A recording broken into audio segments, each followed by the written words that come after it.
Bismillahirrahmanirrahim. Assalamualaikum warahmatullahi wabarakatuh. Selamat berjumpa dengan saya dalam pembahasan kali ini, yaitu tentang teori strategi madrasah melahirkan siswa moderat dalam beragama. Sebelum kita membahas tentang materi ini lebih dalam, terlebih dahulu baiklah saya akan memperkenalkan diri saya kepada saudara semua. Nama Maulana MPD, tempat tugas sebagai Kepala MTS Negeri 6 Sijunjung. Baik, kita mulai dengan pembahasan yang pertama menyangkut dengan strategi madrasah. Berbicara tentang strategi, tentu harus kita tahu apa itu strategi madrasah. Strategi madrasah adalah suatu kesatuan rencana organisasi yang komprehensif dan terpadu yang diperlukan untuk mencapai tujuan madrasah. Sedangkan madrasah berasal dari kata drasa, yaitu belajar, sedangkan madrasah berarti tempat belajar atau sekolah formal. Madrasah menurut orang awam adalah lembaga pendidikan tingkat dasar yang menengah yang mengajarkan agama Islam atau mengajarkan ajaran agama Islam dan ilmu umum. Jadi, kalau kita gabungkan, strategi madrasah itu sendiri adalah satu kesatuan rencana atau kebijakan yang komprehensif dalam mencapai tujuan madrasah. Keberhasilan strategi suatu madrasah dalam melahirkan siswa yang moderat dalam beragama ditentukan oleh berbagai faktor. Di antaranya strategi kepemimpinan kepala madrasah dan guru. Kemudian kita akan membahas tentang konsep moderasi beragama. Apa itu moderasi beragama? Moderasi beragama dikenal dalam bahasa Arab dengan istilah Islam wasatiyah. Wasat merupakan kata dasar pembentuk istilah wasatiyah yang berarti di tengah-tengah. Wasatiyah selanjutnya didefinisikan sebagai moderat. Sedangkan definisinya adalah sebuah sikap yang mengandung pengertian sikap adil yang berkonsekuensi kualitas kesaksiannya dapat diterima. Perhatikan firman Allah dalam surat Al-Baqarah 143. A'udzubillahi minasyaitonirrajim. Bismillahirrahmanirrahim. Wa kadzalika ja'alnakum ummatan wasatan litakunu syuhada 'alan nasi wa yakuna ar-rasulu 'alaikum sahida wa ma ja'alna qiblatan allati kunta 'alaiha illa lina'lama man yattabi'ur rasula mimma mahyan qalibu 'ala akibat wa in kanat laqabiratan illa 'ala allazina ahadallah wa makana Allahu liyudhi'u imanakum innallaha binasi laraufur rahim. Shadaqallahul azim. Artinya, dan demikian pula kami telah menjadikan kamu umat Islam, umat yang adil atau moderat, dan pilihan agar kamu menjadi saksi atas perbuatan manusia dan agar Rasul Muhammad menjadi saksi atas perbuatan kamu. Dan kami tidak menetapkan kiblat yang menjadi kiblatmu sekarang, melainkan agar kami mengetahui supaya nyata siapa yang mengetahui Rasul dan siapa yang membelot. Dan sesungguhnya Allah, pemindahan kiblat itu terasa amat berat, kecuali bagi orang-orang yang telah diberi petunjuk oleh Allah, dan Allah tidak akan menyia-nyiakan imanmu. Sesungguhnya Allah Maha Pengasih lagi Maha Penyayang kepada manusia. Istilah Islam wasatiyah atau Islam moderat adalah istilah yang digagas oleh Kementerian Agama untuk menyebutkan suatu istilah pengajaran agama yang diharapkan dapat diterima oleh setiap orang di Indonesia, yang penuh dengan keragaman namun tidak meninggalkan pokok ajaran agama yang bersumber dari Al-Quran dan Hadis sebagai rujukan sumber hukum Islam yang pertama, serta menyelesaikan masalah menggunakan akal sebagai solusi. Selanjutnya, prinsip dari Moderasi beragama di madrasah itu sendiri apa saja? Saya kelompokkan di sini ada 6. Yang pertama yaitu tawasud. Tawasud atau dikenal dengan arti mengambil jalan tengah. Tawasud adalah pemahaman dan pengamalan agama yang tidak ifrat, yaitu berlebih-lebihan dalam beragama, dan tafrid, yaitu mengurangi ajaran agama.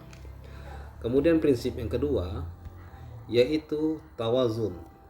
Tawazun atau diartikan berkeseimbangan. Tawazun adalah pemahaman dan pengamalan agama secara seimbang yang meliputi semua aspek kehidupan, baik duniawi maupun ukhrawi, tegas dalam menyatakan prinsip yang dapat membedakan antara inhiraf penyimpangan dan ikhtilaf perbedaan. Prinsip yang ketiga yaitu i'tidal. I'tidal artinya lurus dan tegas. Secara bahasa, i'tidal memiliki arti lurus dan tegas. Maksudnya adalah menempatkan sesuatu pada tempatnya dan melaksanakan hak dan memenuhi kewajiban secara proporsional. Kemudian prinsip yang keempat adalah tasamuh atau toleransi. Tasamuh berarti toleransi. Tasamuh merupakan pendirian atau sikap seseorang yang termanifestasikan pada kesediaan untuk menerima berbagai pandangan dan pendirian yang beraneka ragam meskipun tidak sepadan dengannya. Prinsip yang kelima yaitu musawah atau egaliter. Secara bahasa, musawah berarti persamaan. Secara istilah, musawah adalah persamaan dan penghargaan terhadap sesama manusia sebagai makhluk Allah. Kemudian prinsip yang terakhir yaitu syura, musawarah. Kata syura berarti menjelaskan, menyatakan atau mengajukan dan mengambil sesuatu. Syura atau musyawarah adalah saling menjelaskan dan merundingkan atau saling meminta dan menukar pendapat mengenai sesuatu perkara. Inilah keenam prinsip moderasi beragama di madrasah yang bisa kita implikasikan untuk melaksanakan strategi madrasah sebagai madrasah yang bisa melahirkan siswa yang moderat dalam beragama. Selanjutnya kita akan membahas tentang indikator moderasi beragama. Indikator apa saja yang bisa dijadikan teori atau jadikan rujukan? Yang pertama adalah komitmen kebangsaan. Komitmen kebangsaan merupakan indikator yang sangat penting untuk melihat sejauh mana cara pandang dan ekspresi keagamaan seseorang atau kelompok tertentu terhadap ideologi kebangsaan, terutama komitmennya di dalam penerimaan Pancasila sebagai dasar dalam bernegara. Yang kedua, indikator yang kedua yaitu toleransi. Toleransi merupakan sikap untuk memberi ruang dan tidak mengganggu orang lain untuk berkeyakinan, mengekspresikan keyakinannya dan menyampaikan pendapat meskipun hal tersebut berbeda dengan yang kita yakini. Yang ketiga, anti radikalisme dan kekerasan. Radikalisme dan kekerasan adalah konteks moderasi beragama muncul sebagai akibat dari pemahaman keagamaan yang sempit. Kemudian indikator yang keempat adalah akomodatif terhadap budaya lokal. Perjumpaan antar agama, khususnya Islam dan budaya, kerap mengundang perdebatan yang cukup panjang dan menyisakan beberapa persoalan. Selanjutnya, kita akan melihat implikasi moderasi beragama itu sendiri. Secara umum, implikasi moderasi beragama ditempuh dalam 4 strategi, yakni yang pertama, menyisipkan atau insersi muatan moderasi dalam setiap materi yang relevan. Sebenarnya, sebagian materi pelajaran atau mata kuliah yang ada di perguruan tinggi sudah mengandung muatan moderasi beragama. Substansi moderasi sudah terdapat di dalam kurikulum pembelajaran dalam semua jenjang dan jenis pendidikan Islam di lingkungan Kementerian Agama. Sementara implementasinya lebih ditekankan pada aspek bagaimana substansi tersebut dikaitkan dengan spirit moderasi beragama dan dapat diterapkan di dalam kehidupan sehari-hari. Yang kedua, mengoptimalkan pendekatan-pendekatan pembelajaran, artinya yang dapat melahirkan cara berpikir kritis, bersikap menghargai perbedaan, menghargai pendapat orang lain, toleran, demokratis, berani menyampaikan gagasan, sportif, dan bertanggung jawab. Pendekatan implementasi moderasi beragama jenis ini dilakukan pada saat mentransformasikan pengetahuannya kepada siswanya di dalam kelas maupun di luar kelas. Sebagai contoh, menggunakan metode diskusi atau perdebatan untuk menumbuhkan cara berpikir kritis, sportif, menghargai pendapat orang lain, dan berani menyampaikan pendapat secara rasional, menggunakan metode everyone is teacher here untuk menumbuhkan sikap keberanian dan tanggung jawab atas pendapat yang dikemukakannya, menggunakan metode jigsaw learning untuk melatih sikap amanah, tanggung jawab, dan sportif, dan lain sebagainya pada diri siswa. Yang ketiga, menyelenggarakan program pendidikan pelatihan dan pembekalan tertentu dengan tema khusus tentang moderasi beragama. Dapat juga dilakukan dengan menyelenggarakan mata pelajaran atau materi khusus tentang moderasi beragama. Namun, yang terakhir tersebut dapat menambah beban belajar bagi siswa, sehingga dikhawatirkan akan menambah lama waktu penyelesaian studi atau lama waktu pulang siswa. Kemudian yang keempat, menjangkau aspek evaluasi. Para pendidik melakukan pengamatan secara stimulan untuk mengevaluasi pencapaian proses pembelajaran yang telah dilakukan dengan metode-metode yang dapat menumbuhkan sikap moderat, misalnya berdialog secara aktif dan merespon perkataan serta tindakan mereka. Dengan langkah tersebut, guru dapat mengukur sejauh mana pemahaman dan pengamalan siswa terhadap moderasi beragama. Selanjutnya kita akan membahas tentang bagaimana implementasi moderasi beragama di madrasah itu sendiri. Kita lihat dengan kebijakan-kebijakan dari aturan pemerintah. Implementasi moderasi beragama di madrasah. Yang pertama, tentu tertuang dalam KMA 183 tahun 2019 tentang kurikulum pendidikan agama dan bahasa Arab madrasah. Muatan moderasi beragama dalam kurikulum madrasah tertuang dalam KMA nomor 183 tahun 2019 tentang pendidikan agama, kurikulum pendidikan agama Islam dan bahasa Arab. PMA ini direalisasikan dalam bentuk buku-buku teks yang baru dan menjadi bahan pembelajaran di kelas untuk setiap jenjang pendidikan. Moderasi beragama tidak menjadi mata pelajaran sendiri, akan tetapi muatannya sudah terintegrasi di dalam semua mata pelajaran yang diajarkan, terutama pada rumpun mata pelajaran PAI yang meliputi Al-Quran, hadis, fikih, akidah, akhlak, tasawuf, sejarah, kebudayaan Islam, dan pada jenjang MA juga ada pembelajaran tafsir, ilmu tafsir, usul fikih. Muatan moderasi juga disisipkan pengajaran bahasa Arab di lingkungan madrasah. Muatan moderasi secara substansif masuk ke dalam sub-sub bab yang ada di semua mata pelajaran itu. Pembahasan dalam semua mata pelajaran dalam KMA tersebut sudah memuat pesan moderasi di dalamnya.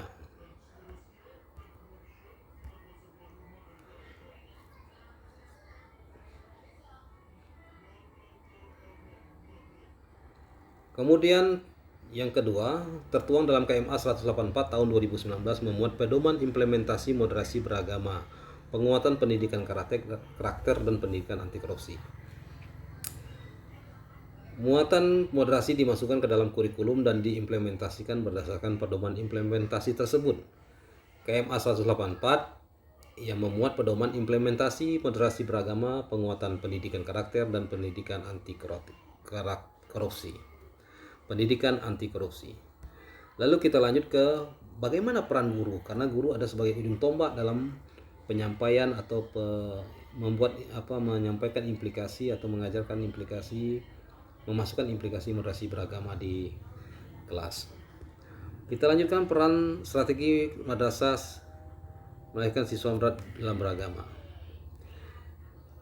Yang pertama kita lihat strategi-strategi yang akan kita sampaikan dalam materi ini adalah langkah pertama, strategi yang bisa diterapkan suatu madrasah dalam melahirkan siswa moderat yaitu strategi non akademik. Nah, strategi akademik. Strategi akademik tentu kita mengacu pada implementasi tadi, bahwasanya penguatan kurikulum menerapkan kurikulum pada buku-buku yang memuat moderasi beragama tertuang dalam KMA 183 dan 184 2019 yang kita bahas di atas. Yang kemudian tentu pengembangan kultur madrasah, budaya madrasah. Kultur madrasah berkaitan dengan nilai-nilai, penalaran dan perilaku siswa. Langkah kedua dalam strategi madrasah melahirkan siswa moderat beragama yaitu strategi non akademik.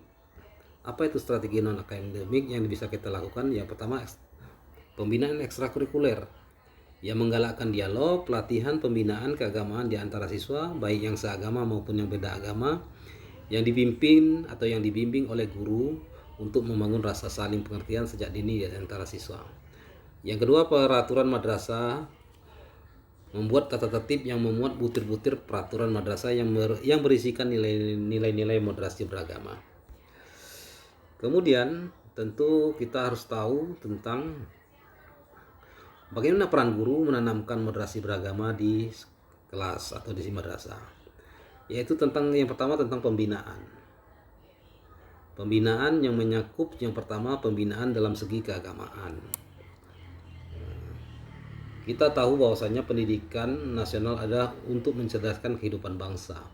Mencerdaskan berarti membuat siswa mengenal diri sendiri, mengenali potensi diri, lingkungan dan masyarakat sekitar.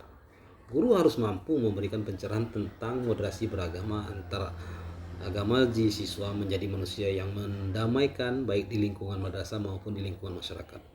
Dengan pengetahuan tersebut diharapkan terciptanya kerukunan hidup antar sesama, live together, dan bisa hidup berdampingan, live with other, dengan orang lain yang berbeda agama, keyakinan ras, etnis dan lain sebagainya. Tentunya peran guru mutlak diperlukan. Guru sebagai manusia paripurna di mana segala tindakan, perbuatan, sikap dan perkataan terekam dalam kehidupan siswa harus mampu menjadi suri tauladan yang baik bagi siswa. Guru memiliki peran sentral dalam mengelola perbedaan dalam beragama, karena guru merupakan role model bagi siswa. Oleh karena itu, sebagai seorang pendidik, seorang guru harus mampu mengurai perbedaan ras, warna kulit, dan dalam mengimplementasikan moderasi beragama di madrasah. Sehingga siswa mengambil contoh atas tindakan yang dilakukan oleh guru itu sendiri dalam mengimplementasikannya dalam kehidupan yang nyata. Kemudian karakter. Pembinaan karakter seseorang adalah integrasi sifat-sifat yang menetap dalam diri seorang individu sehingga menjadi kepribadian yang khas yang membedakannya dengan individu lain. Sifat-sifat tersebut tumbuh, berkembang dan berasal dari nilai-nilai budi pekerti yang ada di masyarakat, yang dipahami, diterima dan diimplementasikan secara konsisten pada saat merespons situasi yang ada di luar dirinya, sehingga menjadi watak dari pribadinya.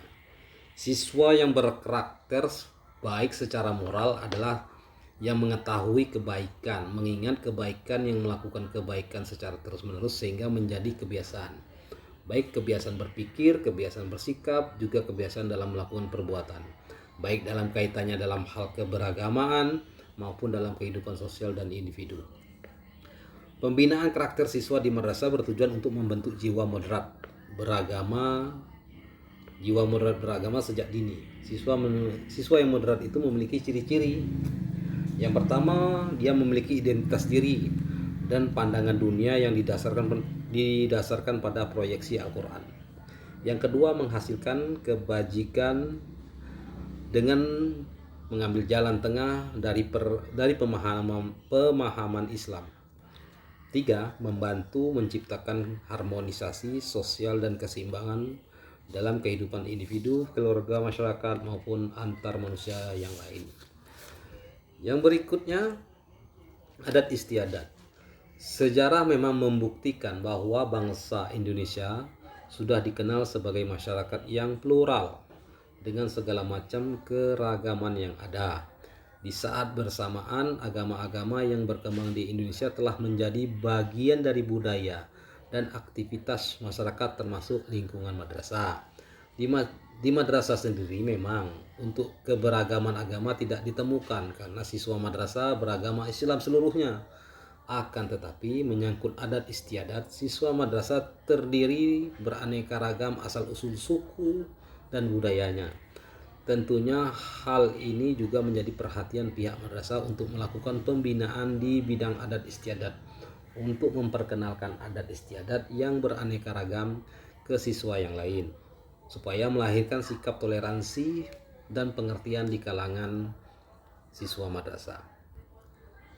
Kemudian dalam proses belajar mengajar, peran guru yang pertama yaitu dapat melakukan metode diskusi. Nah, ini caranya, teknisnya, karena diskusi merupakan interaksi antara dua orang atau lebih untuk membicarakan problem atau masalah tertentu dengan tujuan tertentu yang diinginkan. Metode diskusi memberikan banyak manfaat bagi siswa dalam proses belajar mengajar, yaitu melatih peserta didik berpikir kritis dan terbuka, sehingga setiap siswa memiliki wawasan yang luas yang bersumber dari siswa yang lainnya. Kemudian dengan berdiskusi, siswa memiliki sifat demokratis karena dapat mengutarakan pendapat masih di forum diskusi. Kemudian dengan berdiskusi, siswa memiliki sikap saling menghargai pendapat orang lain yang tentunya berbeda-beda. Kemudian dengan berdiskusi, siswa dapat menambah pengetahuan dan pengalaman yang bersumber dari hasil diskusi. Dengan diskusi pula, kemampuan berpikir siswa dapat terasah, berpikir kritis, kreatif, dan argumentatif, dan melatih mental sikap siswa dalam mengemukakan pendapat di depan umum. Proses belajar mengajar dengan menerapkan metode diskusi memberikan keleluasaan bagi siswa untuk mengekspresikan pengetahuannya dari masing-masing siswa. Dengan berdiskusi, siswa dapat mengenal karakter masing-masing, bagaimana menyikapi, mengekspresikan sebuah problem dengan tema yang telah ditentukan. Yang kedua, dalam PBM bisa dilakukan dengan kerja kelompok. Kerja kelompok merupakan kegiatan yang saling tolong-menolong dalam pembelajaran. Siswa diharuskan untuk saling kerjasama dalam melaksanakan tugas-tugas yang diberikan kepada siswa itu sendiri, saling membantu dalam menyelesaikan soal-soal yang diberikan oleh guru. Bagi seorang guru, metode kerja kelompok penting untuk diterapkan karena melatih siswa untuk saling memahami arti kebersamaan. Selain itu, kerja kelompok memiliki banyak manfaat sebagaimana yang digambarkan oleh Zakia Derajat, yaitu membina kerjasama antar siswa yang satu dengan siswa yang lainnya, memperoleh penguasaan atas bahan pengajaran, memupuk dan memelihara rasa persatuan dan kesatuan dalam kelompok, melatih kepemimpinan siswa, mengembangkan rasa setia kawan dan sikap tolong-menolong, memberikan kesempatan kepada siswa untuk mengaktualisasikan diri dalam merencanakan sesuatu demi kepentingan bersama, mengarah pertumbuhan dan perkembangan pribadi siswa dalam kehidupan bermasyarakat. Oleh sebab itu, metode kerja kelompok ini bagian dari strategi guru dalam menanamkan moderasi beragama bagi siswa sehingga siswa bersifat luwes dan tidak eksklusif dalam beragama. Kemudian peran guru dalam menanamkan moderasi beragama dalam proses belajar mengajar yang ketiga yaitu karya wisata. Kenapa? Karya wisata atau metode studi tour memberikan pengalaman langsung kepada siswa tentang moderasi beragama. Merupakan bagian salah satu cara agar siswa dapat mengamalkan pengetahuannya yang didapat di dalam kelas kemudian diimplementasikan dalam kehidupan nyata. Salah satu metode yang digunakan adalah karya wisata atau studi tour. Metode karya wisata ini didefinisikan sebagai metode pembelajaran yang berada di luar kelas, mengunjungi tempat-tempat yang dituju di luar kelas, agar dapat pembelajaran langsung dari objek yang dituju. Penggunaan metode karya wisata dalam pembelajaran moderasi beragama merupakan bagian dari usaha pendidikan agar memberi pengalaman hidup dengan orang yang lain, yang berbeda-beda baik dari kultur, budaya, kepercayaan, dan status sosial. Karena moderasi beragama perlu dipraktikkan dalam kehidupan nyata siswa. Tentunya guru harus mengarahkan, membimbing, menunjukkan kepada siswa tentang pentingnya moderasi beragama saat mengadakan kunjungan ke tempat-tempat yang telah ditentukan sesuai dengan materi pembelajaran yang dijelaskan di dalam kelas. Oleh karena itu, guru harus memilah dan memilih metode yang tepat bagi siswa agar pemahaman konsep moderasi beragama dapat melekat dalam diri siswa kemudian diimplementasikan ke kehidupan berbangsa dan bernegara. Sekian dan terima kasih. Sebelum saya tutup, saya beranggapan bahwasanya madrasah sebagai wadah yang sangat strategis menanamkan nilai-nilai moderasi beragama. Para siswa di masa depan akan menuju ke situasi dan kondisi masyarakat atau negara yang semakin plural dan kompleks. Mereka sebagai generasi berada di tengah-tengah lingkungan yang beragam, latar belakang, baik perbedaan kultur maupun agama. Madrasah berkewajiban membentuk pola pikir dan sikap inklusif, toleransi, dan terbuka melihat berbagai perbedaan yang ada di sekitarnya. Terima kasih atas perhatiannya. Saya akhiri, wabillahi taufiq wal hidayah. Wassalamualaikum warahmatullahi wabarakatuh. Sampai jumpa.